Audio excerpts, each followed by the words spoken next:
Oh, don't click that. Oh, okay. Hold on one second. We've gone live. Let me just check. Let me get the lady to take us off.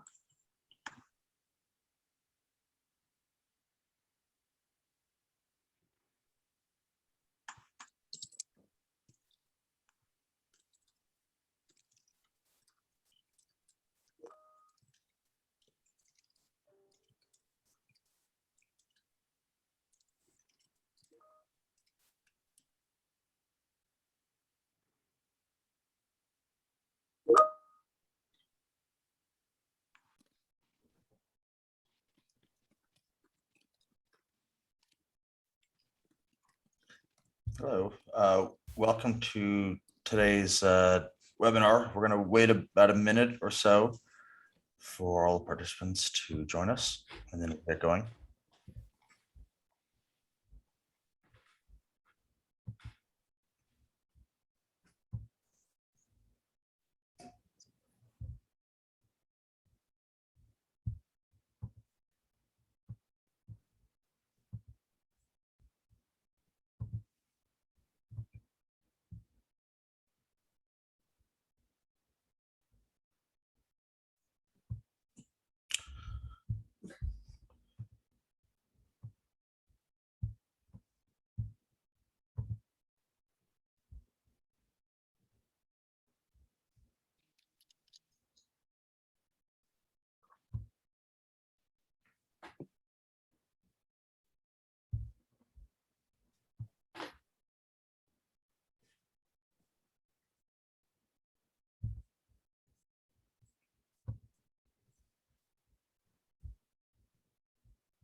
I guess we should just get going, and hopefully more people will join as time goes on.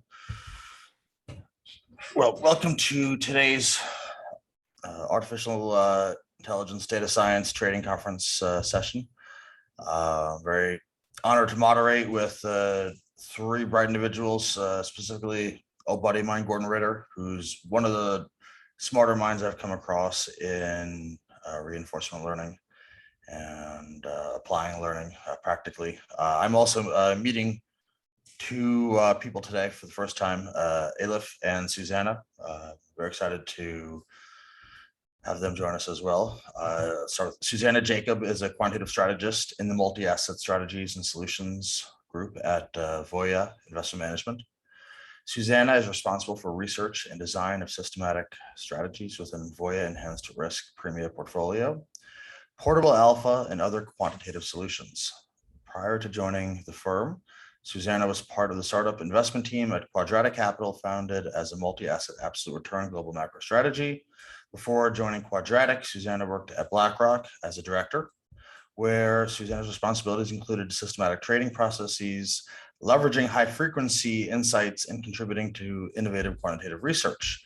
Prior to BlackRock at Citadel, Susanna was developing and enhancing research and implementation of derivatives trading strategies. And prior to Citadel, Susanna worked for Goldman Sachs, where she helped transform the quantitative efforts in Goldman's algorithmic trading for institutional investors. Susanna holds an MBA in finance from NYU Stern. Go NYU. I didn't go myself, but my family's rather invested. She holds a BE Bachelor of Engineering in Instrumentation Technology from the University of Mysore, India, where she passed with honors and was ranked second to the university. Wow, heck of a background. I apologize, I don't have Elif's bio. But Elif is a ESG strategist and will bring good insight into ESG data for us today. Now to Gordon. Gordon's quant celebrity. Gordon has won buy-side quant of the year and has had a really impressive career and teaches at a number of schools and is a great mind. And I highly recommend following Gordon on LinkedIn to learn from his thoughts and any research that has piqued his interest. So he's an adjunct professor at Columbia NYU and Brook MFE, and is the founder CIO at Ritter Alpha, a registered investment advisor focused on fully systematic absolute return trading strategies that deliver attractive risk-adjusted returns. And myself, hi, I'm Alexander Fleiss. I am the CEO of Rebellion Research. We are a think tank that offers robo-advisor, hedge fund strategies, and research on a variety of topics. We've worked with Fortune 500 companies, McKinsey, astronauts, generals, you name it. And we have 4 Ivy League directors of schools who sit on our board, as well as a treasury secretary and a number of other fun, cool people. So, let's get started with today's session. And I guess we were hoping for better attendance, but c'est la vie. Can't always get everything we want. But let's start with Gordon on the topic of tailoring portfolios to account for views. And of course, this is an alternative data for everyone who has tuned in. This is an alternative data implementation and processes panel. And so let's start with tailoring portfolios to account for views, Gordon, which could be human generated, or especially machine generating views coming from statistical machine learning models. Yes, thank you very much, Alex. So my take on this is, I try to do everything via the scientific method, right? I try to create reproducible research that follows good, scientific, rigorous research processes. And, so one can always incorporate one's views into a portfolio by hand, right? But then, it's not back testable, and hence, the scientific method cannot be applied to some sort of history on it. So I look for something that can be implemented systematically and in a back testable fashion. And so then I turn to, okay, well, what are the portfolio construction methods that are available that, that allow us to incorporate views, and in some sense, maybe start with a benchmark portfolio, right? The S&P 500, if you're looking at, a core US strategy, and then move away from the benchmark to incorporate the views, which, may very well come from alternative data. They may very well be, ESG type data sources, if you will, right? So then there is a literature on the topic of incorporating views into portfolio optimization, right? And the history on that goes back a long time. It starts with Black and Litterman in 1991. But it's advanced quite a bit since then. And about 2 or 3 years ago, my colleague Peter Culm and I from NYU had started to try to kind of look into the technology and try to adapt it to a modern world. So to make a long story short, I think that statistical machine learning models usually produce, if they're asked to make a prediction, they typically can be tweaked to produce not only a prediction, but also some sort of uncertainty around the prediction. And the uncertainties are key. And the uncertainties are also harder to incorporate with a traditional portfolio optimization framework. But in Black Litterman, the uncertainties are kind of an order 1 effect. And so what one can essentially do is, ask your statistical learning model, could be a neural network based on ESG data, or your preferred statistical learning model, ask it for a prediction of expected return based on the data and an uncertainty on that prediction. And then one can use Black Litterman to move away from the intended benchmark. So that's something that we found. It's certainly not the only solution to the problem, but it's one particular path that can work well and can lead to a backtest, right?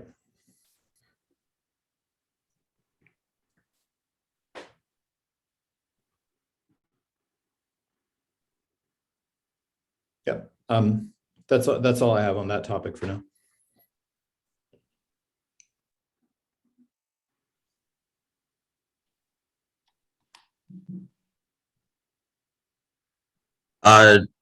Susanna, do you want to respond to Gordon?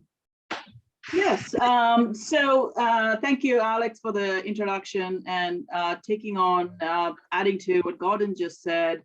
There are two parts to the use of scientific data. One is, let me start off with, at Voya, we believe in applying scientific methods to innovate and expand our alternative risk premia portfolio.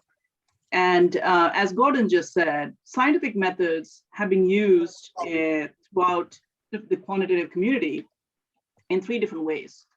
One is firstly, to combine prior intuition with data such as traditional equity, credit, rates, and macro data, but now supplementing it with newer alternative data. Secondly, to separate signal from noise with regards to risk premia, whether it is traditional risk premia such as value, growth, momentum, or alternative risk premia such as carry and inflation or volatility across assets.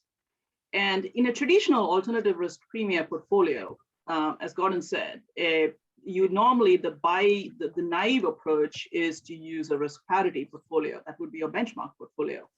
But using something like a Black Litterman approach will help you to incorporate views that are extracted from alternative data sets or traditional data sets using traditional methods or newer methods and helping to tilt the portfolio. One example is determining regimes or business cycles. So using new data sets to supplement the traditional macroeconomic and fundamental data, such as sentiment and transactional data, we can identify periods where factors are likely to perform in a maximum likelihood context. And lastly, classical approach has been to apply linear models to traditional data. But here at Voya, we are now in a new area of research for us is to understand nonlinear relationships that could help improve the risk-adjusted returns of stylistic risk premia factors and also be an input into portfolio construction. So are you a proponent of causal learning then, Susanna? Causal learning, absolutely. Innovation is, we apply probably like an 80-20 rule. You definitely want to apply, whether it is like for example, whether you're using new tools in your toolkit, whether it's a k-nearest neighbors or random forest or hidden Markov model, the emphasis, whether from linear models to nonlinear models, the emphasis for us is always on the probability distribution of outcomes. That is what we eventually care about, and whether we can get better efficacy of data in combination with better science to improve portfolio. Very well said. So I feel that, Elif, we've not brought you in. So the next question will go to you. And I apologize, is it Elif or Elif? I was born deaf, so that is a little bit of an excuse for my poor pronunciation. It's Elif. Elif, great. Apologize. My brain doesn't work well with letters. So your question is on ESG strategies, which is ESG strategies and ESG data providers are rapidly increasing.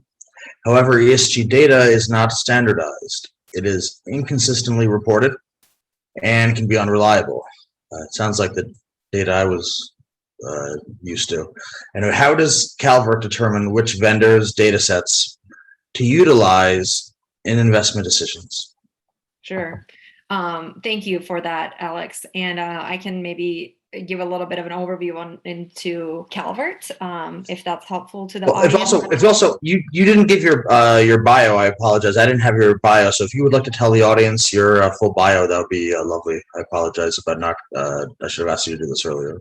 Yeah, no problem. No problem. I mean, my role is simple. My role is to, well, simply explain, but maybe not so simple. My role is to develop, manage, and oversee Calvert's ESG data strategy. And for those who are not familiar with Calvert, Calvert Research and Management is now a subsidiary of Morgan Stanley, but Calvert has been a responsible investor solely focused on ESG investing since its inception. We only invest in companies that have environmental, social governance practices that are better than their peers. We invest across capital markets, across different asset classes, and we have about $36 billion under assets under management at this time. So what I wanted to talk about today is just to shift the perspective a little bit and talk about our process in terms of inputs into our research process and ESG portfolio development, as opposed to the portfolio construction piece. As you stated, ESG data is messy, it's noisy, it's highly specialized, but has a lot of qualitative and subjective overlay to it. It is it's slow moving, it's not standardized, it's a pretty difficult data set to work with, essentially, and to test, partially for the reasons I counted, but also partially because of the time horizons that we were looking at, right? ESG data is not easily available. It can be carbon data, for example, which is one of the more commonly reported data sets. We're in 2021 right now, and we're still getting 2018, 2019 data. And if we're testing it against something like climate change, that has decades of a time horizon to it. So it's messy. So what Calvert focuses on is the inputs, the data sets that we're getting and the inputs into our decision-making process. We don't rely on one ESG data provider. We subscribe to over a dozen different ESG data providers. And we have developed our own methodology and proprietary scoring framework, essentially, where we can take the underlying key performance indicators from any vendor that we subscribe to essentially feed it into our own scoring model and ESG model to rate and rank companies based on peer groups, based on similar sets of characteristics. We have a team of research analysts whose job it is to identify those issues that are financially material to those peer groups of companies. Like, again, if we're going to talk about carbon emissions, carbon emissions might be really important, very financially material for utilities or energy companies, but perhaps not so much for regional banks. When we talk about these types of issues, then once we identify which issues are actually material, then we test the data, and we test it for two things: one, for data quality, and two, for financial materiality. So again, for data quality, we look for things like completeness, consistency. Are they being consistent to their methodologies? Are the vendors essentially providing data that makes sense? Is it consistent over time? Are we getting the data that we think we're supposed to be getting, and does it make sense? And then the second piece of it is the financial materiality piece. To what extent is the data we're getting able to predict equity upside? To what extent can we predict stock performance, essentially? And taking those components into play, the data quality and then the predictability component, then we can put these indicators together in our own custom proprietary ways to essentially feed into our own scoring framework to help us make informed data-driven decisions.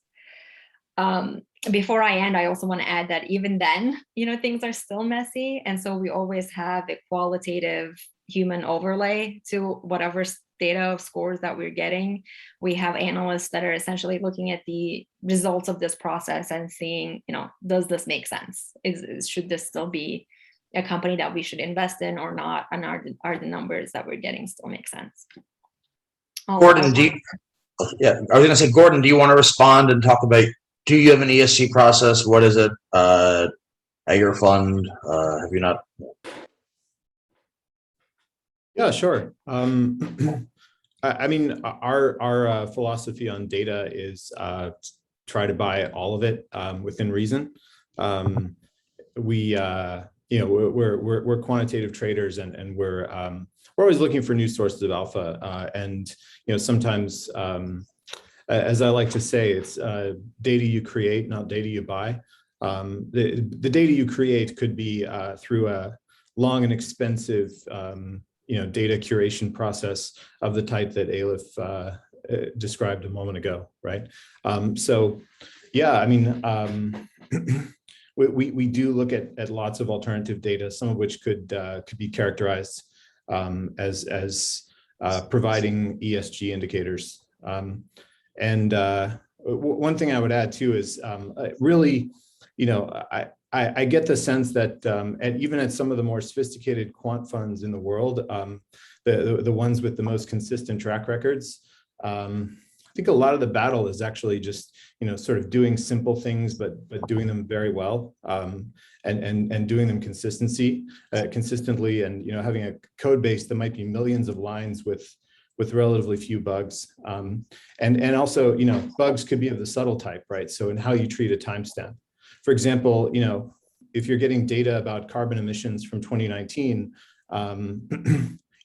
is it possible that the data vendor is only reporting 2019 emissions from firms that happen to still exist now?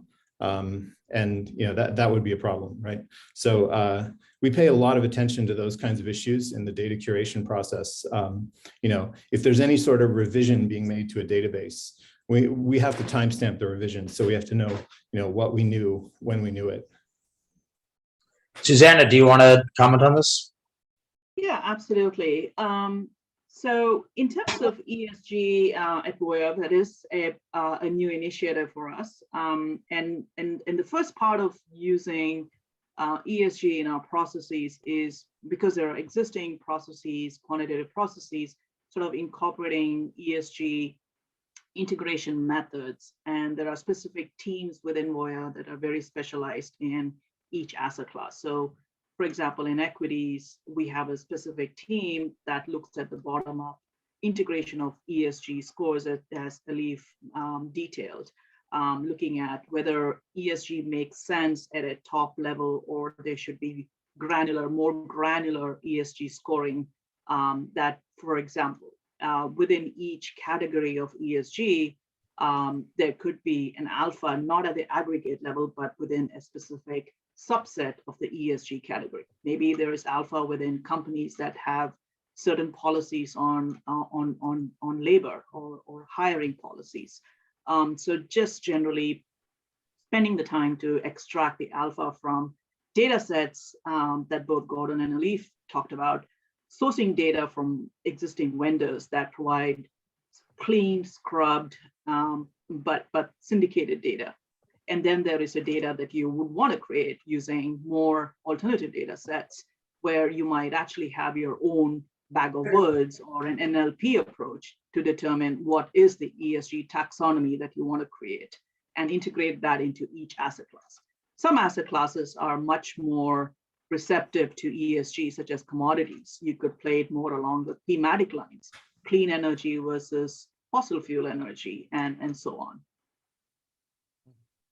Very interesting. Elif, do you want to comment on what Susanna had to say?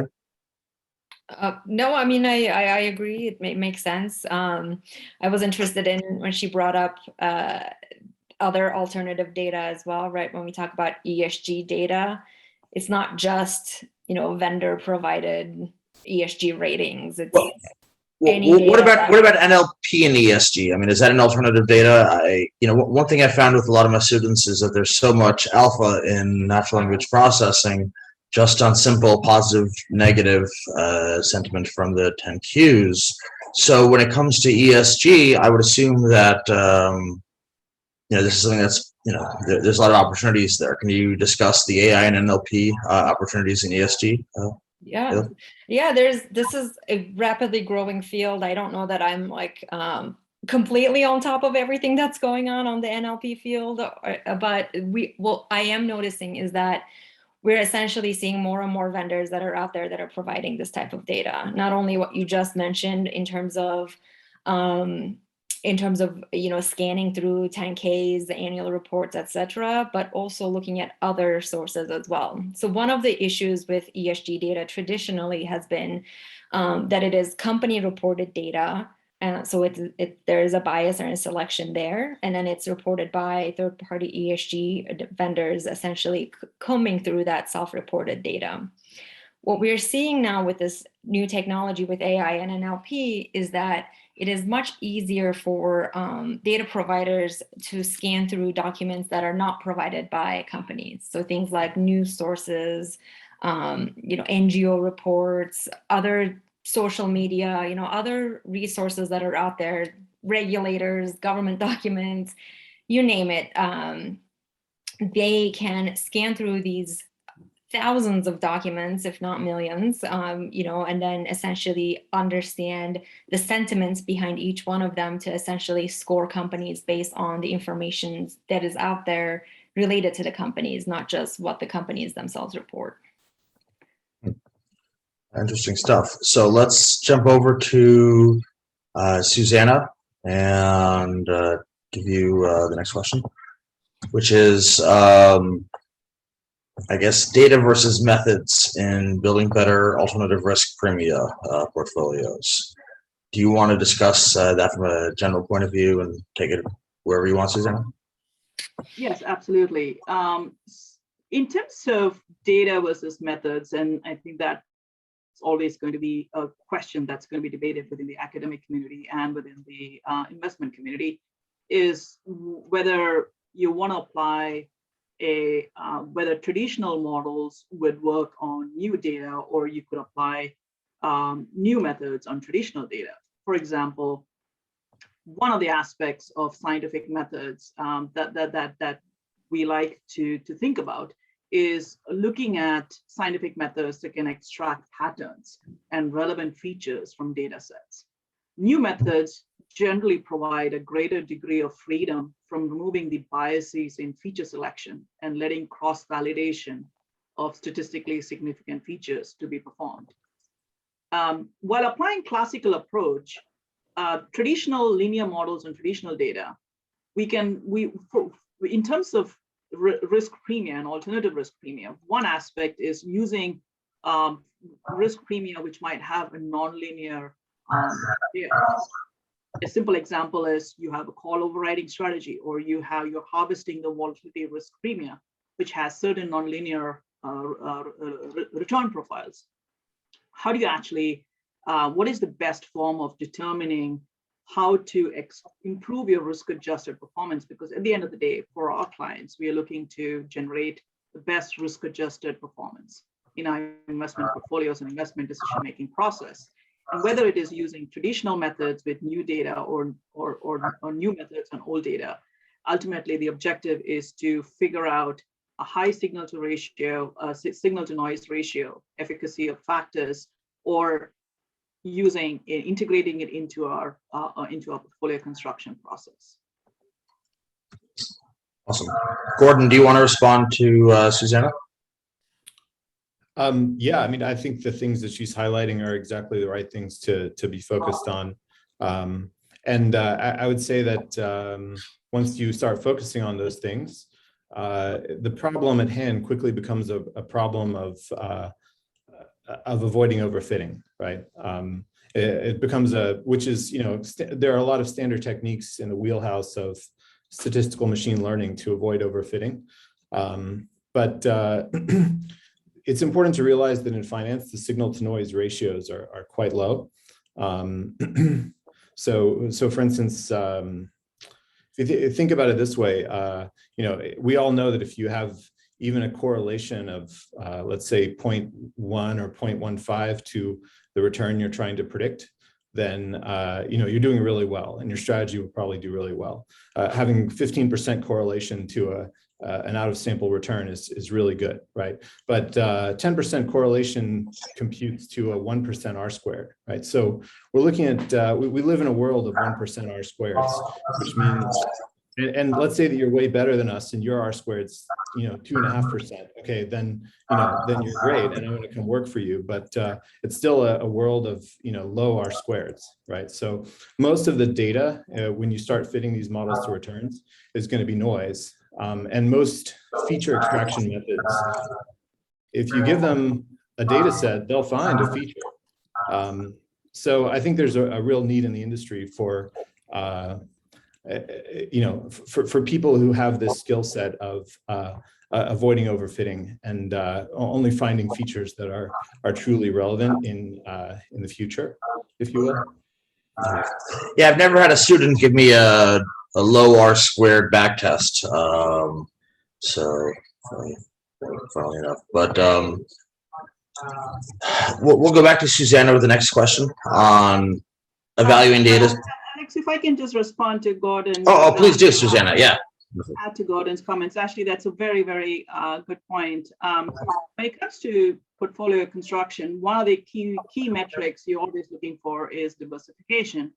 And at some point, there is a question of there's over diversification. And traditionally, when you're looking at factors or risk premia and you're looking to incorporate that into a portfolio, when you have a very high Sharpe ratio, that assuming that that's the metric that you want to use, which I would argue and agree with Gordon, is not necessarily the best metric to use. We use that as a starting measure, as one of the measures in an overall decision-making process. But a likelihood is that as you keep introducing new risk return streams, there is a high degree of collinearity or correlation with other existing strategies. So bringing in a strategy which has a very low Sharpe but works under certain scenarios is more diversifying to the portfolio than bringing in another strategy or a return stream that has a high Sharpe in itself but is correlated to other strategies. Elif, do you want to respond to this? I don't know that I'm qualified to respond to this, so I'll skip. Okay, wonderful. Yeah, no, I agree. Diversifying strategy is very important. I felt since the late 90s, maybe around 2000, 2001, I decided in my head at least that no strategy is going to work all the time. And even when you boil it down to growth, value, momentum, macro, everything fails at given points. You can look at the hedge fund index returns. So diversification of strategy, it's definitely very important. I think for long-term, for producing long-term returns, and you do often have to give up Sharpe to get consistency throughout economic regimes. As we all know, depending on the economic regime, various trading strategies will and will not outperform. So it can be tough, and it can be tough knowing what economic regime you're in until, then when often it's too late. But anyway, I guess we'll go back to Elif. First of all, is there a kind of a central ESG NLP dictionary yet that people are using? I mean, Lawford McDonald is the kind of go-to NLP dictionary, but have you seen an ESG dictionary out there yet? Not that I'm aware of. Like I said, Calvert essentially uses data provided from third-party vendors, and so I'm not sure to what extent the third-party vendors are using a centralized dictionary. It's my understanding that they've each essentially developed their own methodology for. But I mean, can you discuss these vendors from a general sense? What type of vendors? I mean, are these vendors offering? Are they showing back? I mean, what type of products are these vendors offering in this space? I don't know anything about it actually. Yeah, sure. They essentially have their own data dictionary, is my understanding. I don't think there's a centralized one where the terms are mapped to certain ESG, like environmental policy management or carbon emissions or human capital management, diversity, etc. And based on the methodology in terms of how the vendors are collecting and presenting that data, they can essentially provide a few different things. One is sentiment analysis in terms of what is the sentiment behind, certain news articles, social media, NGO reports. Are they praising or criticizing these entities based on these topics? And then essentially based on the volume of information and the severity of the criticism or the praise, then there is a scoring methodology, again, unique to the vendors themselves, to essentially say, yes, this company is moving in a positive direction or a negative direction by, X points, essentially. So that's generally the idea. Then that's generally how I've seen it repeated through different vendors, just based on their own, their own taxonomies and their own scoring methodologies, if you will. Interesting.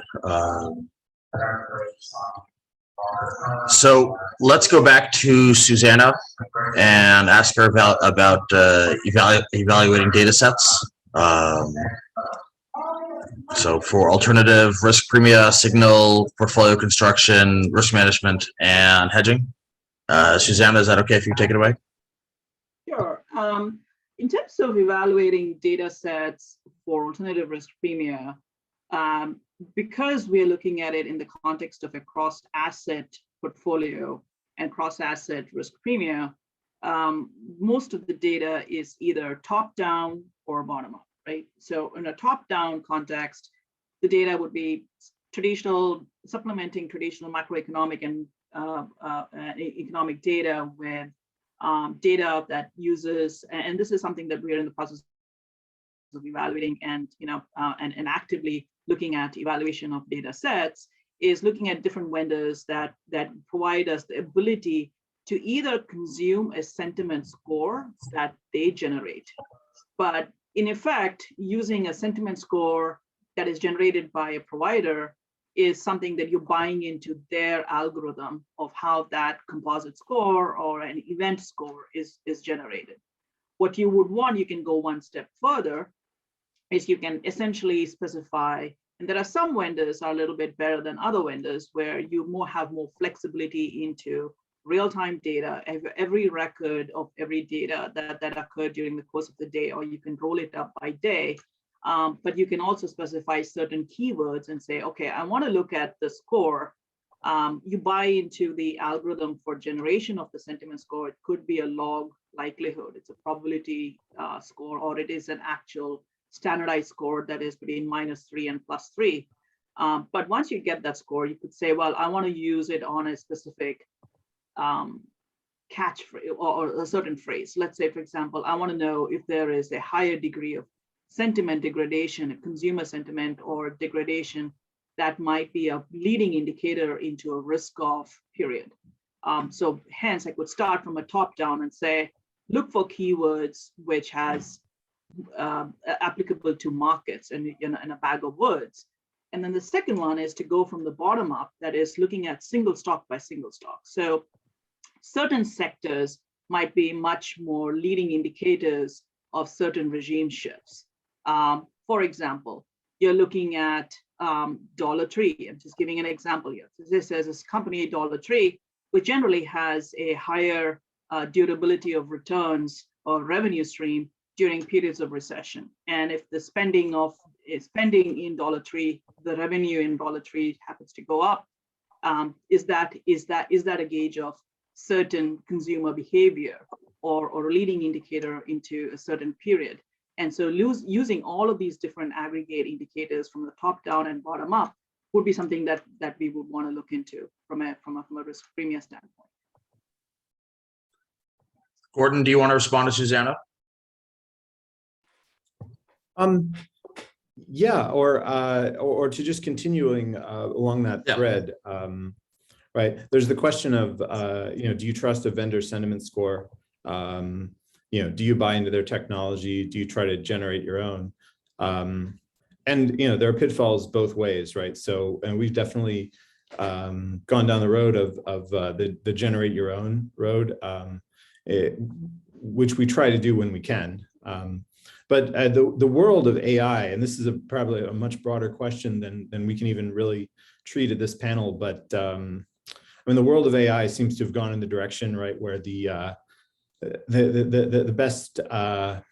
best trained models required an abnormally large amount of CPU power and just general compute resources to produce a trained model, which might have 400 million parameters. I mean, those are the kinds of models that are, the Googles of the world are now using in their internal natural language processing, right? And that's just right now. I mean, and this technology is really even just beginning to take off, right? So fast forward 20, 30 years, I mean, I hate to think the compute power that'll be necessary to produce some of these trained NLP models.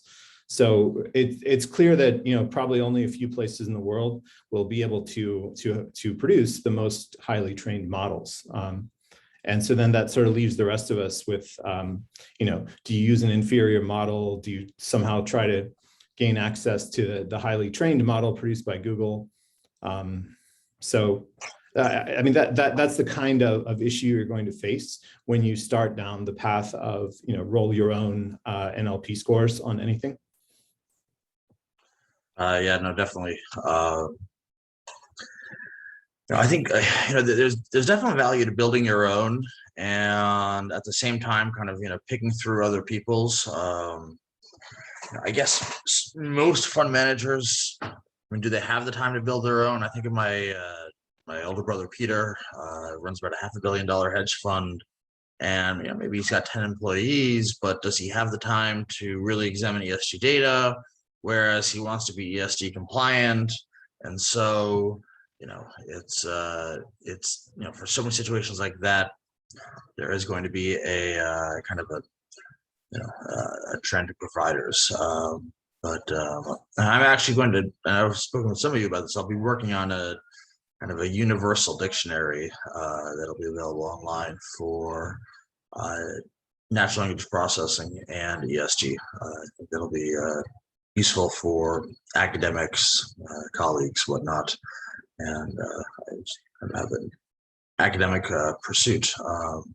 But I guess Gordon, in the pursuit of portable alpha, have you found ESG to be useful, and are you using it in any of your live strategies? I'm not really at liberty to talk too much about our live models. Sure. But from a compliance standpoint, yeah. Well, I guess have you? Yeah. Answer it however you're comfortable. Yeah, I mean, we try to look at all the data we can. Our data buying philosophy is essentially to try to buy all the data. And is that expensive? Yes, but is it expensive relative to the potential P&L of a large hedge fund? Maybe not so much, right? So we'd rather err on the side of having any data that we think is part of that's driving returns, or that's part of other people's investment processes. But yeah, I mean, I do think that if you can overcome the dangers of overfitting, right? So if you're willing to look at the level that some of the other contributors here have talked about, right, of industry specific or sector specific metrics, and if you're willing to go at the level of I'm going to allow 1 degree of freedom, 1 parameter for carbon emissions within the E&P sub-industry, you end up with a highly parameterized model. And if you're able to control those parameters, then yeah, I do think there's value in the data, no question. So Elif, are you offering ESG data to other managers, or are you just offering asset management through ESG? The latter. We don't offer data. We use the data to essentially create our own strategies and mutual fund strategies, index strategies, to essentially Can you talk about the data vendor process? Because that's something that a lot of people are very curious about, whether they're fund managers or small business owners. How do you deal with a new data vendor? What's your process like? Yeah, there's more and more every day. There are hundreds of ESG data providers at this time. So we have a process. We have a bottom-up process. We At this stage, we subscribe to over a dozen or so, maybe almost 20 at this point, vendors, but that number is increasing, but there is essentially more and more data providers that are out there. So what we try to look for are coverage. We invest across asset classes, and typically most ESG data vendors will focus on large cap equities. And so we try to get beyond that to a much broader range of companies for a very practical and pragmatic reason, but also try to understand where we have gaps in terms of topical coverage. So for example, data privacy and security is an emerging issue where there might not necessarily be that much data that's being provided out there. Another one is plastics pollution in the oceans, getting information related to some of these emerging topics that are very important that we think will be financially material, but maybe are not necessarily. So are there ESG providers specific to the ocean, or are there ESG providers specific to physical environment that would have ocean data? Yeah, I mean, there are all kinds of specialties out there right now. I haven't found one that is specific to plastics in oceans, but for example, TrueCost will provide only environmental data, including carbon emissions, waste, and water usage. So then you could specialize in waste that way. There are data providers out there that focus on waste from oil and gas companies specifically. So they're very niche providers out there. So what we try to do is essentially try to comb through what is available to understand what is available, and then try to understand the coverage and the data, the nature of the data, how far back in history does it go, how complete it is, what is the delivery mechanism, can we use it? And then we of course test the data through a trial process to see if we can actually use it and if we trust in the data. That has both a quantitative and again a qualitative component. The qualitative component being, does this data make sense? We're getting these numbers for these companies. Do we agree with this or not?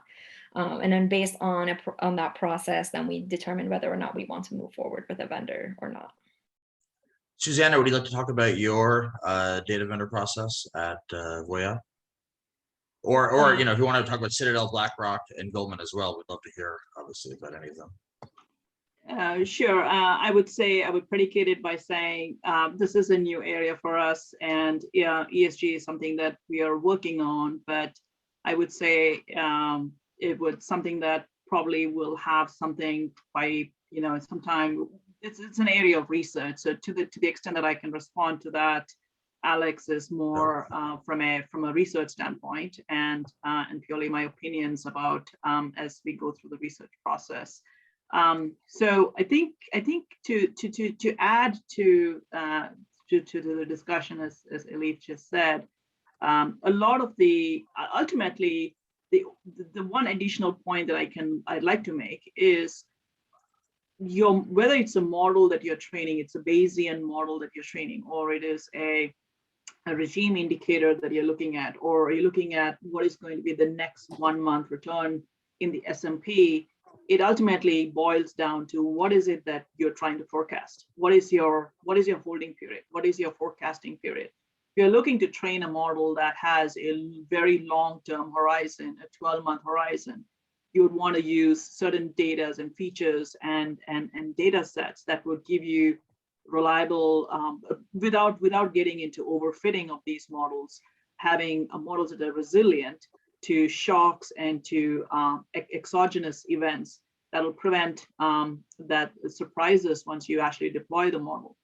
And you could also be looking at signals that on data sets that will help you determine much more higher frequency signals they're looking to generate over the next 1 week or 2 weeks or 1 month.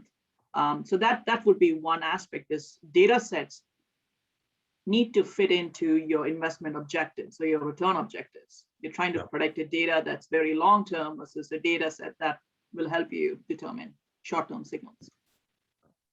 So I guess, do you see data acceptance getting faster, or do you think we're kind of still at a place where almost most data is out there, and so Right, I guess it's kind of a rather a vague question, but what I'm looking at really is how much does the market really understand? I mean, you look at the jobs report on Friday and today's third day of selling, and you wonder, is that intelligent dissemination that's slowly coming out from Friday morning's release, is this an extension of which? And if, that 200,000 number versus 700,000 number, if that were to come out in the 80s, would it have taken longer for that number to disseminate? I guess, do you have an opinion on that? I guess if I'm understanding the question correctly, like to what extent is the market accepting, from my perspective, ESG data, and to what extent are they moving with Exactly. Yes. And in my opinion, personally, it's very limited at this time, partially because of all of the challenges that we've already spoken about related to ESG data, that it's noisy, it's not always financially material, it's difficult to work with. So I don't think there are that many users of this data that currently understand the full implications of it. We are still discovering, the full implications related to the data that we are getting. And, we've been specializing in this. This is our bread and butter, essentially. So I think there's still a lot of opportunity out there to capitalize on this information. Awesome. Well, we're at the end of our session. This was a lot of fun. Thanks for everyone for joining. You were all great fellow panelists, and I appreciate the time you guys donated to this event. So everyone be well and stay safe. Thank you. Thank you.